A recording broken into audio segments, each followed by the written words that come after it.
Chapter 1, The Receipt.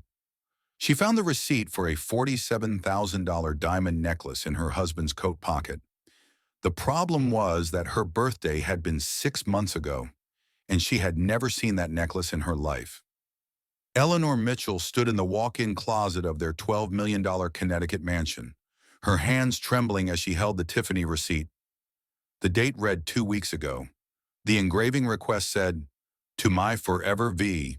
Her name was Eleanor, not Victoria, not Vanessa, not any name starting with V. At 34 years old and 8 months pregnant with twins, Eleanor had learned to trust her instincts. 6 years of marriage to Marcus Whitfield had taught her many things, but the most important lesson came from her grandmother, who raised her after her parents died in a car accident when she was 22.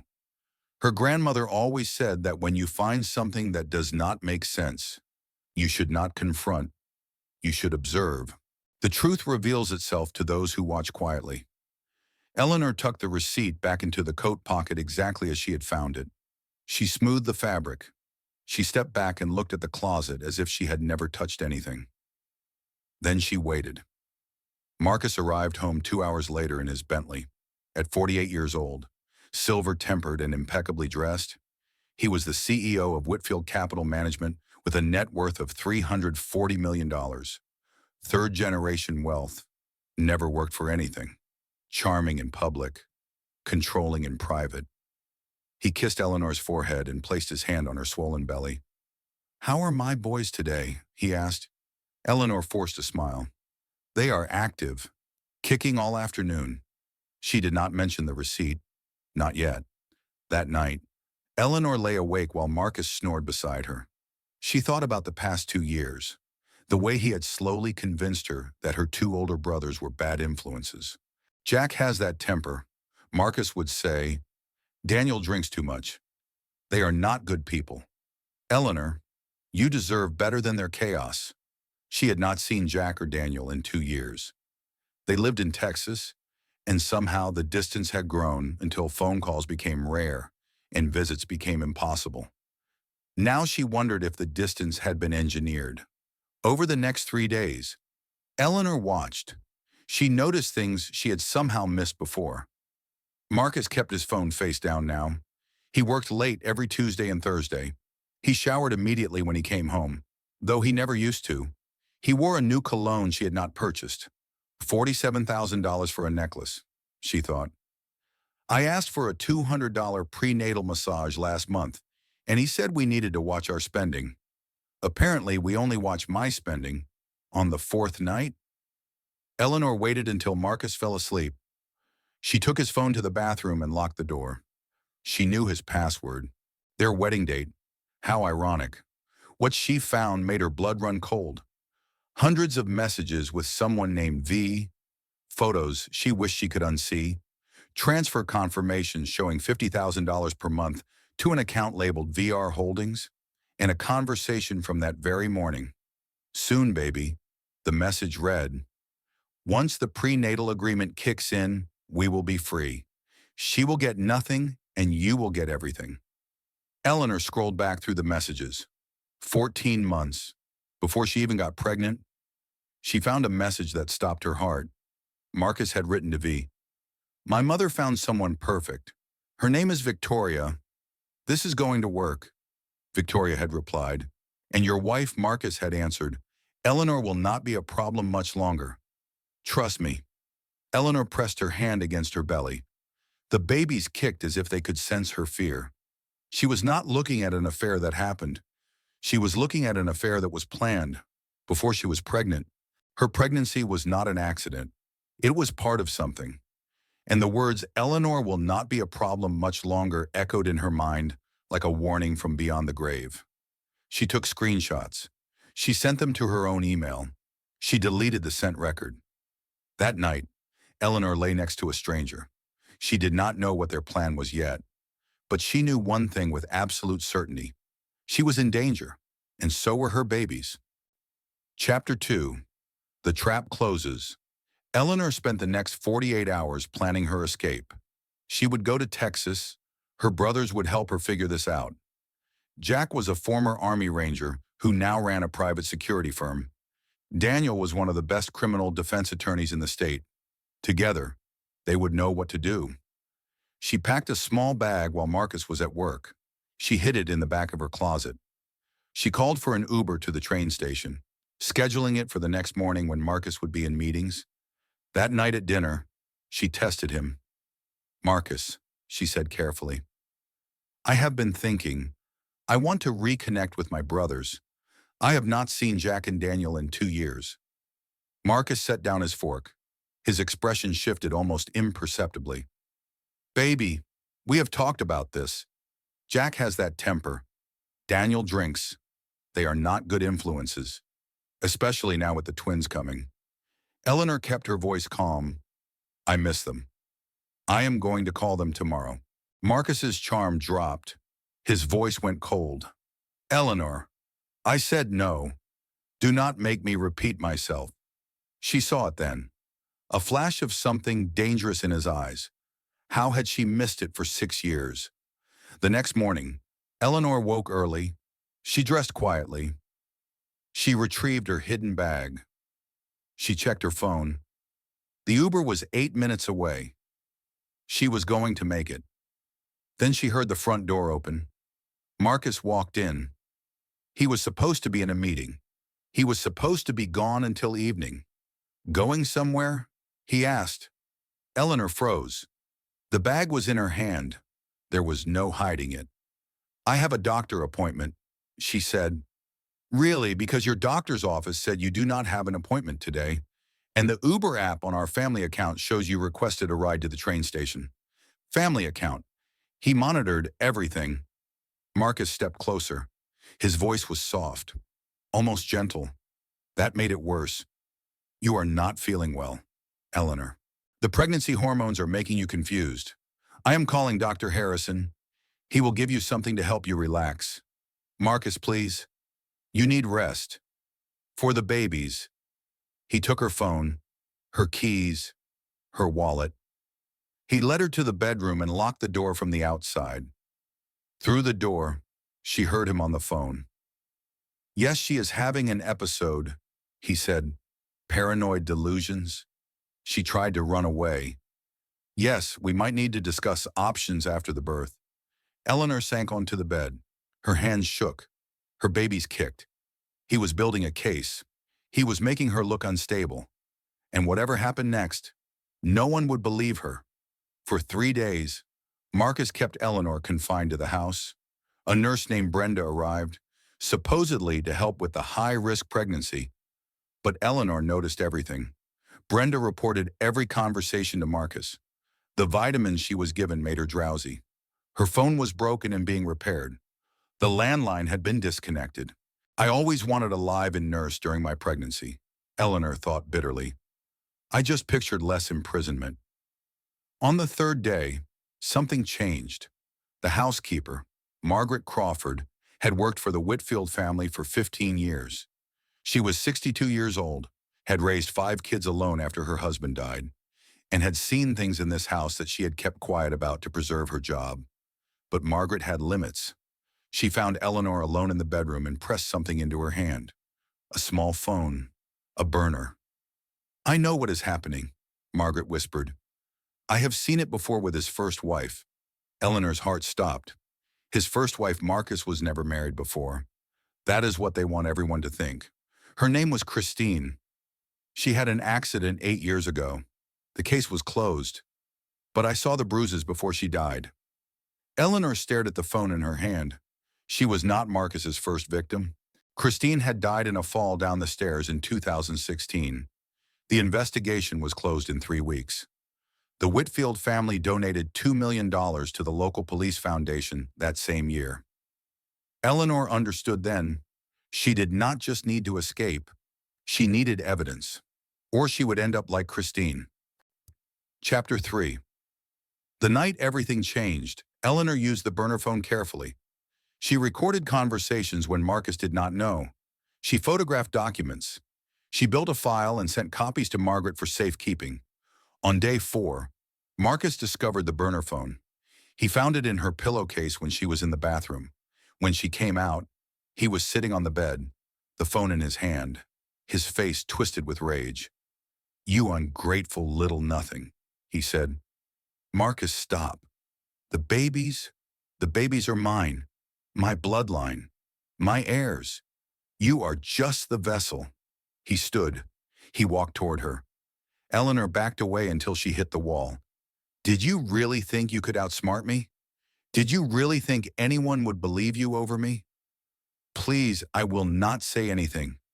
I will be quiet. Just let me." He grabbed her arm. His grip was crushing. "You had your chance to be quiet. You had your chance to be a good wife, but you had to dig. You had to make this difficult." What happened next was fast and brutal. He shoved her. She fell against the marble fireplace. Pain exploded through her abdomen. She tried to crawl away. He followed. The last thing she saw was his face twisted with rage, his fist raised, then darkness. When Eleanor did not move, Marcus stood over her, breathing hard. He saw the blood pooling beneath her. He saw her eyes unfocused and still. He saw that she was not responding. For a moment, he did nothing. Then survival instinct kicked in. Not for Eleanor, for himself. He could not call an ambulance. There would be questions, documentation, mandatory reporting. A pregnant woman beaten unconscious would trigger investigations he could not control. But he also could not let her die here. Not like this. Not where it could be traced directly to him. He made a decision. He dragged Eleanor to the top of the stairs. He positioned her carefully.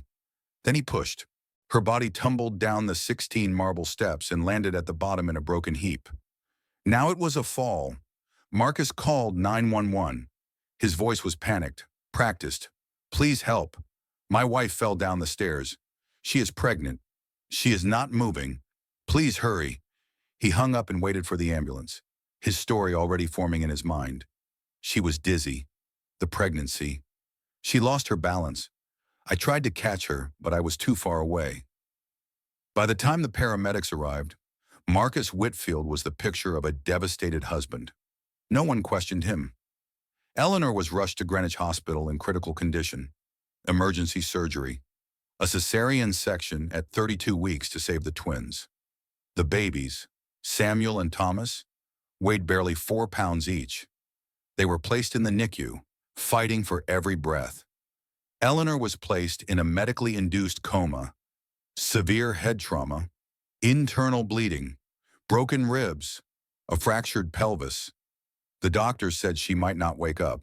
Marcus sat in the waiting room, accepting condolences, playing the role of a grieving husband while reporters gathered outside and the story of the tragic accident spread. Margaret Crawford was fired that same night. Security escorted her off the property without explanation. She was not allowed to collect her personal belongings. But Margaret was not stupid. Before the guards reached her, she had already hidden the micro SD card with all of Eleanor's evidence. She had tucked it into her bra where no one would search. As she sat in her car outside the Whitfield estate, shaking with fear and rage, Margaret made a decision. She pulled out her own phone. She dialed a number Eleanor had made her memorize weeks ago, just in case. A man answered on the first ring. "Hello, Mr. Mitchell." Margaret's voice trembled. "Your sister is in the hospital. She is in a coma. That man almost killed her. And the babies. They might not make it." The silence on the other end lasted exactly 3 seconds. Then Jack Mitchell spoke. His voice was quiet, controlled, terrifying. "Tell me everything. Start from the beginning and give me that address." Chapter 4. The brothers Jack Mitchell was 42 years old and built like a tank. 2 tours in Afghanistan with the Army Rangers had taught him things most people never learned. How to stay calm when everything was chaos. How to plan when emotions scream for action. How to destroy an enemy completely and permanently. He had been worried about Eleanor for 2 years. The calls had stopped. The visits had stopped. Every time he tried to reach her, Marcus answered and made excuses. Now he knew why. Daniel Mitchell was 38, brilliant, analytical, and one of the best criminal defense attorneys in Texas. He was already packing when Jack called him. "I will meet you at the airport," Daniel said. "Do not do anything until I get there. I am not promising anything. Jack, I mean it. We do this right or we do not do it at all." Jack hung up without answering. They arrived at Greenwich Hospital 14 hours later. They had not slept. They had not eaten. They had not stopped. What they found made Jack's blood boil. Eleanor lay in a hospital bed, tubes everywhere, machines beeping, her face swollen beyond recognition. The doctors said she might have brain damage. They would not know until she woke up. If she woke up, in the NICU, Samuel and Thomas fought for survival in their incubators, 4 pounds each, lungs not fully developed. Every hour was a battle. And in the waiting room, Marcus Whitfield sat in a $3,000 suit, accepting sympathy from strangers, playing the role of devoted husband. Jack walked directly toward him. Marcus saw him coming and stood. His expression flickered with recognition and fear before settling into practiced concern. "Jack, Daniel, thank God you are here. Eleanor needs her family right now. This has been so traumatic." Jack stepped close enough that only Marcus could hear him. "If my sister dies, I will destroy everything you have ever built. And if my nephews do not make it," he paused. "Well, let us just hope they make it." Marcus's smile did not waver, but a bead of sweat appeared at his temple. "Are you threatening me in front of all these people?" Jack smiled. It was worse than his threats. "I do not make threats, Marcus. I make promises, and I keep every single one." Daniel stepped between them before anything could escalate. "We are here for Eleanor," he said calmly. "That is all that matters right now." They spent the next 3 hours in Eleanor's room, watching her breathe, watching the machines measure what her body could not communicate. Then they got to work. Daniel requested copies of Eleanor's medical records. He interviewed the nurses. He talked to the doctors. He asked questions about injury patterns and impact angles, and whether anything seemed inconsistent with a fall. The answers were troubling. The bruising pattern on Eleanor's arms suggested defensive wounds. Her injuries were not consistent with a single impact from a fall. There were marks that looked like they came from being grabbed, struck, beaten. Jack met with Margaret Crawford at a coffee shop outside the city. She gave him the SD card and told him everything. The messages, the financial transfers, Christine Whitfield, the plan that had been in motion for 14 months. Jack listened without interrupting. When Margaret finished, he asked one question. "Would you testify?" Margaret's eyes filled with tears. She was terrified. She had 5 grandchildren. She needed her job, but she nodded. "That man killed one woman and almost killed another. I am not staying quiet anymore." Chapter 5, The Counterattack. Daniel presented the evidence to the district attorney 3 days later. Medical records, financial documents, witness statements, the SD card with Eleanor's recordings. The DA agreed that the evidence warranted investigation. Marcus was brought in for questioning. For the first time, Jack allowed himself to hope. Then Gloria Whitfield made her move. Gloria was 78 years old, the matriarch of the Whitfield family, and the real power behind everything. Old money, old connections, old grudges. She had hated Eleanor from the day Marcus brought her home, and she had spent 6 years waiting for an opportunity to remove her. Now her son was in danger, and Gloria did not lose. Within 48 hours, her lawyers filed motions. The SD card evidence was ruled illegally obtained and inadmissible. Margaret Crawford faced charges for theft of private property. The DA was pressured to drop the investigation. And the local news ran a story that made Jack want to put his fist through the television. Prominent philanthropist Marcus Whitfield, falsely accused by wife's troubled family. The story painted Eleanor as mentally unstable. It mentioned her history of pregnancy-related depression. It questioned whether her brothers had financial motives for making accusations. Daniel slammed his laptop shut. "They are not just fighting us. They are erasing the truth." Jack stared at the wall, processing, calculating. If the legal system will not work, We find another way. Daniel shook his head. We cannot do anything illegal. It will destroy any case we might build. I am not talking about illegal. I am talking about thorough. Jack started making calls. He found the detective who had investigated Christine's death 8 years ago. The man was retired now, living in Florida, haunted by the case he had been forced to close. I knew something was wrong, the detective said. The injuries did not match a fall, but my captain told me to close it, said the Whitfields were donors, said there was no evidence. 3 weeks later, I was reassigned to traffic duty. Would you testify if it came to that? The detective was quiet for a long moment. I have been waiting 8 years for someone to ask me that question. Jack found 3 former employees of the Whitfield household who had been paid to stay quiet. He found records of those payments. He found patterns. Daniel tracked the financial angle. Whitfield Capital Management had discrepancies. Shell companies, unexplained transfers, possible money laundering that would interest the SEC and potentially the FBI. And then Jack found Victoria Reeves. The mistress lived in a luxury apartment in Manhattan, paid for by Marcus, filled with gifts from Marcus, documented all over her Instagram. She had posted a photo of herself wearing the $47,000 necklace 2 weeks before Eleanor found the receipt. The caption read, "When Bae knows your worth, Jack showed up at her apartment on a Tuesday afternoon. Victoria tried to close the door when she saw him. Jack put his foot in the gap. Victoria, I am not here to hurt you. I am here to warn you. Warn me about what Marcus does to women who become inconvenient."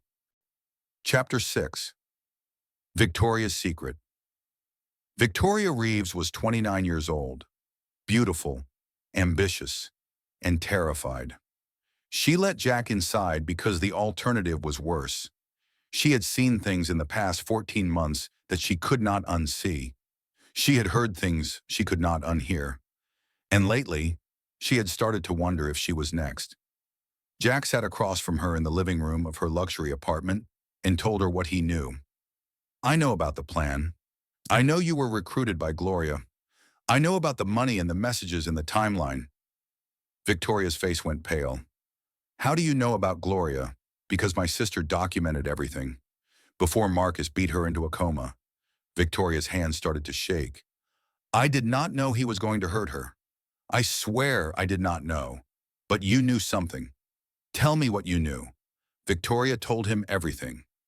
Gloria had found her 3 years ago, a struggling actress with mounting debts, desperate for money. Gloria offered her a deal. Seduce Marcus. Help them get rid of Eleanor. Get pregnant. Become the new Mrs. Whitfield. In return, she would receive $5 million and a place in the family. I thought it was just about divorce, Victoria said. I thought they wanted Eleanor gone, not dead.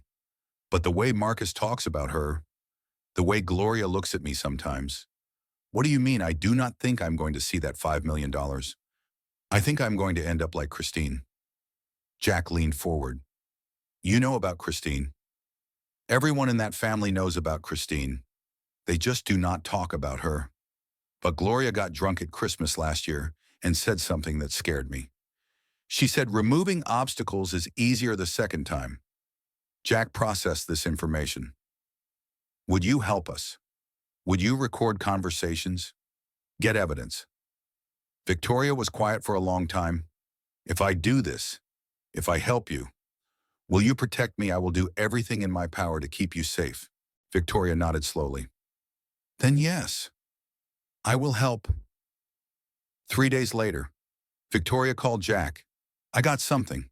She said, Gloria was on the phone talking about Eleanor, talking about how convenient it would be if she did not wake up, talking about how the doctors could be persuaded to make certain decisions.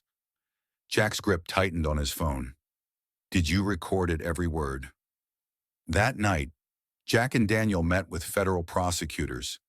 The state system was compromised, but federal prosecutors had no loyalty to the Whitfields. The evidence was mounting.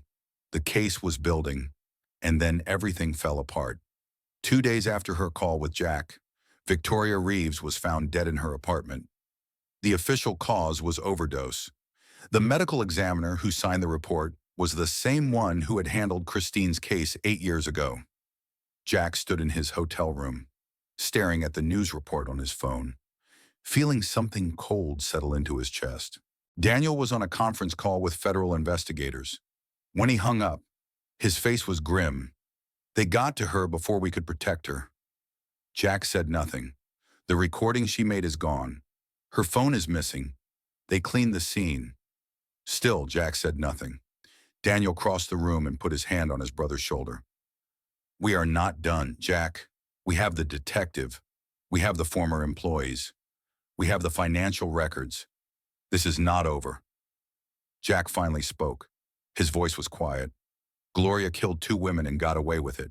She is not going to get away with a third. Daniel met his eyes. She will not. I promise you, we are going to bring her down. Both of them. The right way. They had no way of knowing that the path to justice would come from somewhere unexpected. That the woman fighting for her life in a hospital bed would be the one to finally end it. Chapter 7. Eleanor wakes 18 days after the attack. Eleanor opened her eyes. The first face she saw was Jack, holding her hand, tears streaming down his weathered face. Hey, little sister. Welcome back. She could not speak yet. The trauma, the tube that had been in her throat. But her eyes asked the question.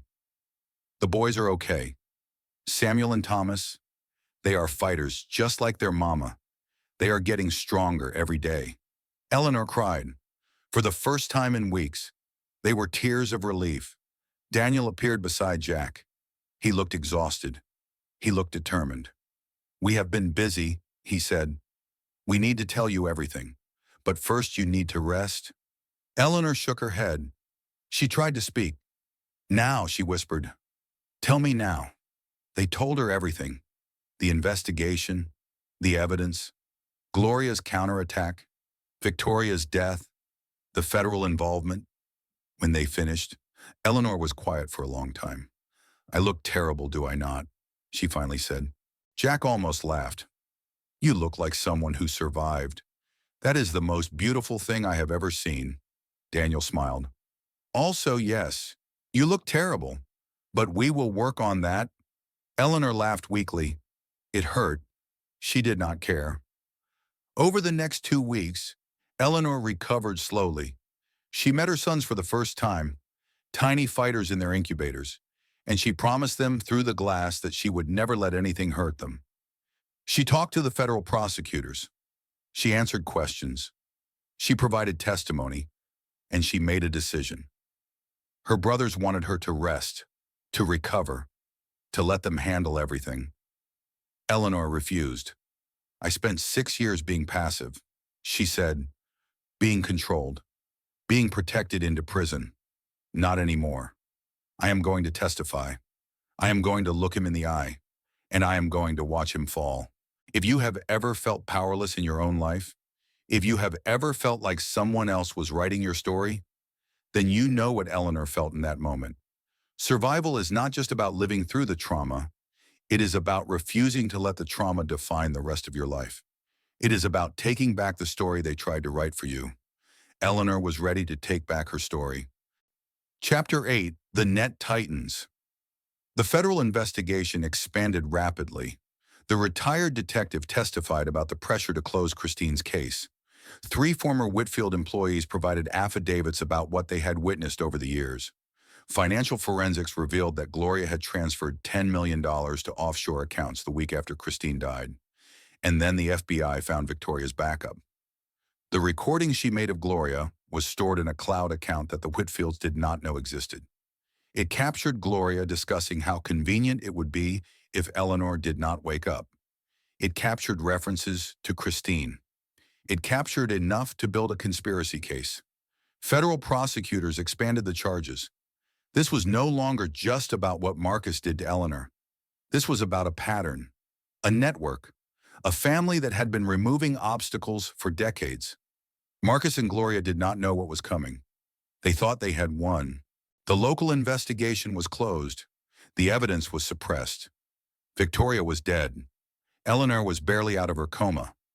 But they did not know about the federal case. They did not know about the backup recording.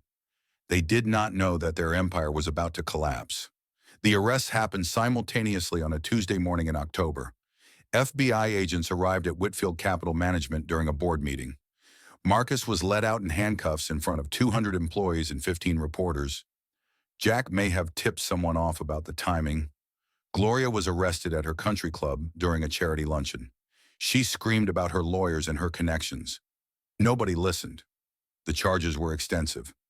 Marcus faced attempted murder, assault, conspiracy, money laundering, and fraud. Gloria faced conspiracy to commit murder for both Christine and Victoria, racketeering, and obstruction of justice. The Whitfield empire began to crumble within hours. Stock prices collapsed. Board members resigned. Business partners distanced themselves. And Eleanor watched it all from her hospital room, her babies in her arms, her brothers at her side. "It is happening," Daniel said quietly. Eleanor nodded. "Not yet. We are not done until they are convicted, until a jury looks them in the eye and says guilty." She was right. The trial would take months. The Whitfields would hire the best lawyers. They would attack Eleanor's credibility. They would claim she was unstable. They would claim the brothers were motivated by greed, but Eleanor was ready. She had spent 6 years being underestimated, 6 years being controlled, 6 years being told she was not enough.